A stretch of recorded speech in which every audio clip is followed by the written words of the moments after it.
मोहनपुर एक छोटा सा गांव था। यहां मोहन नाम का एक आदमी रहता था। मोहन बहुत अमीर था। उसके पास बहुत धन था, लेकिन मोहन बहुत कंजूस था। मोहन कभी किसी की मदद नहीं करता था। वह गरीबों को पैसे नहीं देता था। वह मंदिरों में दान नहीं देता था। मोहन सिर्फ अपने बारे में सोचता था। गांव वाले मोहन को पसंद नहीं करते थे। वे उसे कंजूस कहते थे। एक साल मोहनपुर में अकाल पड़ गया। बारिश नहीं हुई, फसलें सूख गईं। गांव वाले भूखे मरने लगे। वे मोहन के पास मदद मांगने गए। मोहन सेठ, हमें अनाज दे दो, उन्होंने विनती की। हमारे बच्चे भूखे हैं। लेकिन मोहन ने उनकी एक न सुनी। मेरे पास अनाज नहीं है, उसने झूठ बोला। अपनी व्यवस्था खुद करो। गांव वाले निराश होकर लौट गए। एक दिन एक साधु मोहनपुर आया। साधु बहुत बूढ़ा और कमजोर था। वह मोहन के पास गया और बोला, भाई, मुझे भूख लगी है, क्या आप मुझे थोड़ा खाना दे सकते हैं? मोहन ने साधु को घूर कर देखा। मेरे पास तुम्हें देने के लिए कुछ नहीं है, उसने कर्कश स्वर में कहा।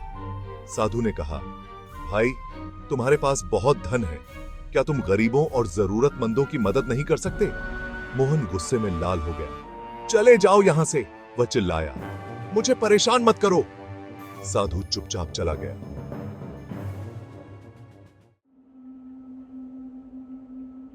अगले दिन साधु फिर मोहन के पास आया। इस बार उसके चेहरे पर एक मुस्कान थी। मोहन, उसने कहा, मैं तुम्हारे पूर्वजों का ऋण वसूलने आया हूं। मोहन हैरान हुआ। ऋण? उसने पूछा। किस ऋण की बात कर रहे हो? साधु ने कहा, तुम्हारे पूर्वजों ने मेरे पूर्वजों से बहुत बड़ा ऋण लिया था। अब ऋण चुकाने का समय आ गया। मोहन डर गया। उसने कभी नहीं सोचा था कि उसे अपने पूर्वजों के कर्मों का भुगतान करना होगा। मैं तुम्हें वह ऋण कैसे चुका सकता हूं? मोहन ने कांपते हुए पूछा। साधु ने कहा, तुम्हें अपने धन का उपयोग जरूरतमंदों की मदद करने के लिए करना होगा। मोहन अनिच्छा से सहमत हो गया। उसने साधु को अनाज और पैसे दिए। साधु ने गांव वालों को बुलाया और उन्हें अनाज और पैसे बांट दिए। गांव वाले बहुत खुश हुए। उन्होंने मोहन को धन्यवाद दिया। पहली बार मोहन ने दूसरों की मदद करने की खुशी का अनुभव किया।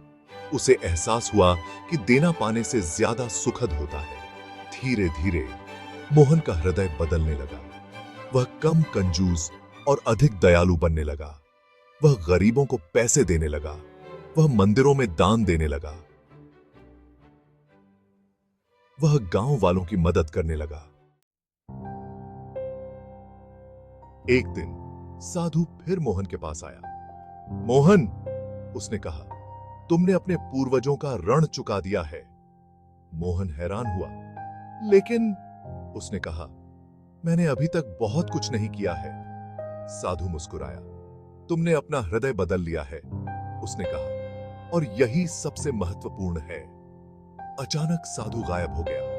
मोहन को एहसास हुआ कि साधु कोई और नहीं बल्कि स्वयं भगवान थे। मोहन पूरी तरह से बदल गया था। वह अब कंजूस नहीं था। वह एक दानी और दयालु व्यक्ति बन गया था। गांव वाले अब मोहन का सम्मान करते थे। वे उसे अपना नेता मानते थे। मोहन ने अपने धन का उपयोग गांव के विकास के लिए किया। उसने स्कूल, अस्पताल और कुएं बनवाए। मोहन ने गांव में एक मंदिर बनवाया। मंदिर में उसने भगवान की मूर्ति के साथ साथ एक शिलालेख भी लगवाया। शिलालेख पर लिखा था, दूसरों की मदद करना सबसे बड़ा धर्म है। मोहन ने सभी को दूसरों की भलाई की शिक्षा दी। मोहन की कहानी दूर दूर तक फैल गई।